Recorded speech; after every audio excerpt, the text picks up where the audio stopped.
What sleeping arrangements have been made? None as yet. But I think under the circumstances it would be better to place Coulson in a dormitory.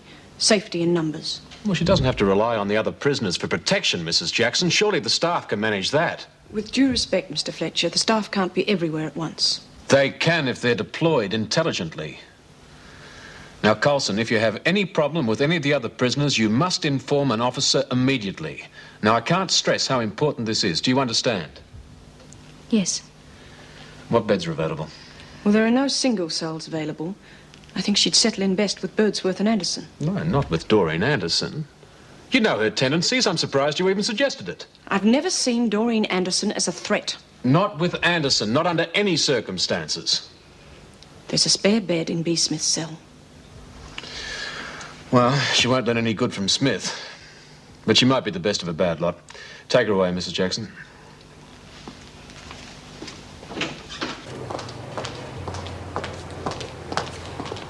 Well, this is it. It's not so different from school. I shared a room there, too. Well, Wentworth's a lot different from school, I'm afraid. Who sleeps here? Well, a girl named Phyllis Hunt. But you needn't worry about her. She's in the sick bay at the moment. Would you like to make up your bed? If I were you, I'd take Mr. Fletcher's advice very seriously and report any threats made to you. What are you doing here, Eves? Tony's mates will be waiting for you when you get out. She's got lots of mates, dollface. Now, you get out of here, Eves. And if I ever find you near that prisoner again, I'll have you snapped on the pound so fast you won't know what's hit you.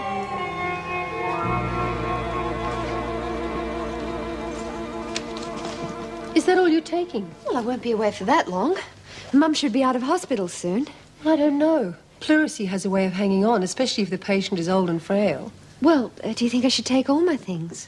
I think that might be wisest. Angela, are you trying to get rid of me? Well, I don't want you to come back here, if that's what you mean.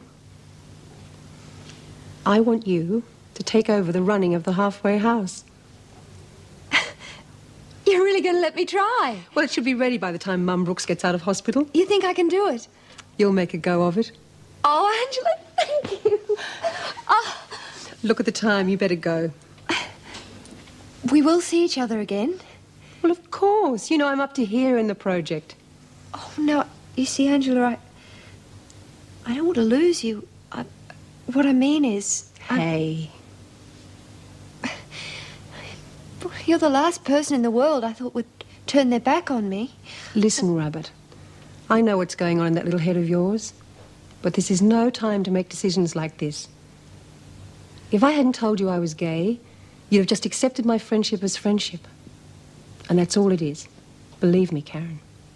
But, Angela, you're about the only person in the world who's ever been really good to me. I love you. Of course you do. But there are different kinds of love. Just because we care what happens to each other, it doesn't mean we're destined to be lovers, Karen. You're laughing at me. No, I'm not. I'm just telling you. You don't know what you want right now. How could you? You've been too fractured. Just give yourself time to heal and then go out after what you want. My guess is it's not going to be another woman. How do you know that? I know. Don't you think I've ever had to make decisions like that? I'm so stupid. I don't know anything about anything, do I? And that is the beginning of all wisdom. Now, come on. That young lady needs you more than I do.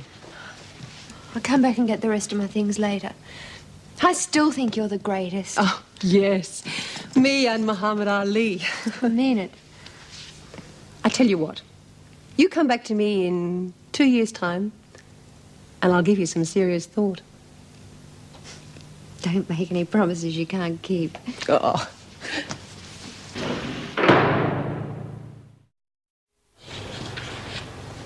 Hello. Hello? Got a fag on you? No, I don't smoke. Oh, fat lot of use you're going to be then. Sorry. My name's B. Smith. What's yours?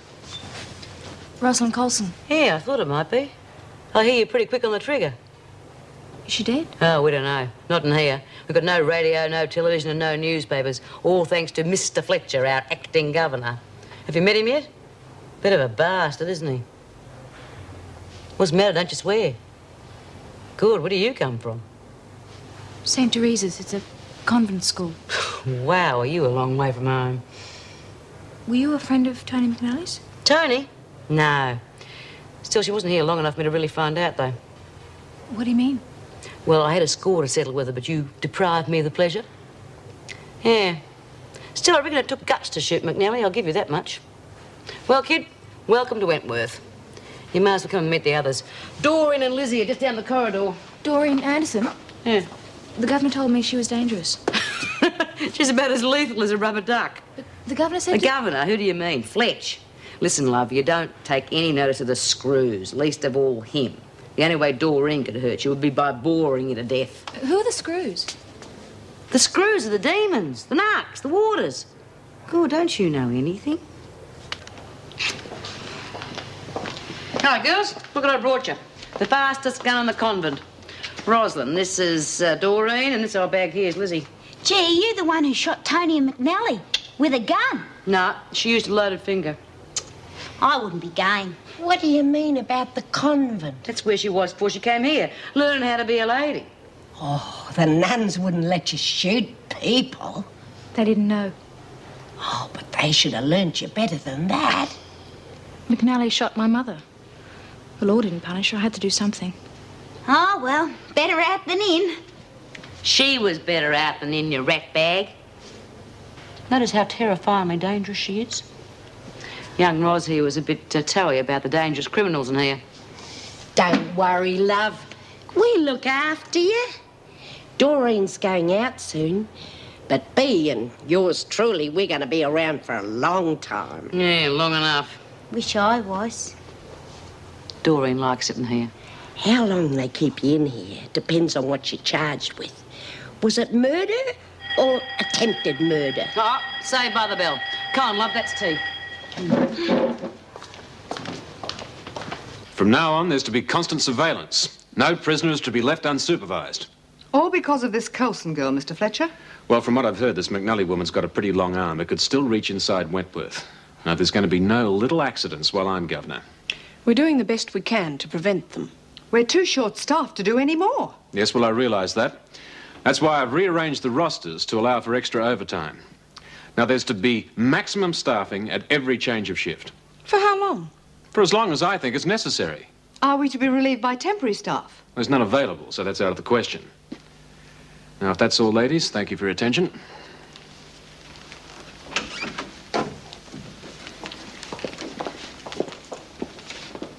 Well, that's got them all on their toes. It's good to see this place administered properly at last. Yeah, we're still very undermanned, though. Oh, the staff are all dedicated officers. They know the problems. They won't let you down. Anyway, who complains about overtime on payday? I'm not here to win a popularity contest. Would you like some help revising the rosters? No, thanks, Vera. I'll do that myself on my way out. Oh, well, how about coming over for dinner tonight and we can combine business with pleasure? Thanks for the offer, but no, I don't think so. Oh, come on, Jim. I'm not going to bite. No, of course not. It's just that, What then? well, I've moved back in with the family. I see. Well, it seemed like the best thing to do, for the kids' sake. Only for the kids' sake? Isn't it sweet? Gran knitted me 6 of them, little cardies for the baby. I think they're called matinee jackets. Oh, that's silly. How many matinees does the baby go to? They're so tiny. Gran said you'd be married. Did you ever have a baby? I wanted one. I want mine. I couldn't bear it if I lost it. You won't lose it. I'm glad you've come. I mean, I could look after myself all right, but it's nice to have the company. How is your Gran?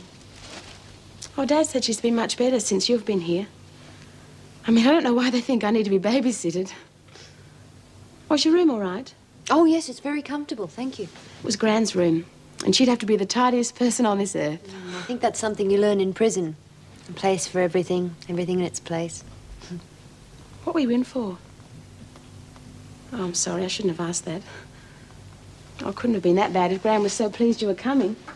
Oh, well, your Gran and I are old friends. Will you be seeing her when she gets back? Mm-hmm. Well, that won't mean you're being consorting, will it? I mean, you and Gran being friends.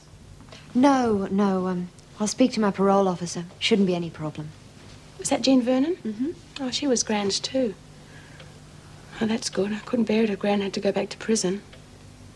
I don't think I could bear to go back there myself. Was it really that bad? Well, it wasn't that good. Yeah. Hey, why don't you show me where everything is? If I'm going to keep you healthy and well...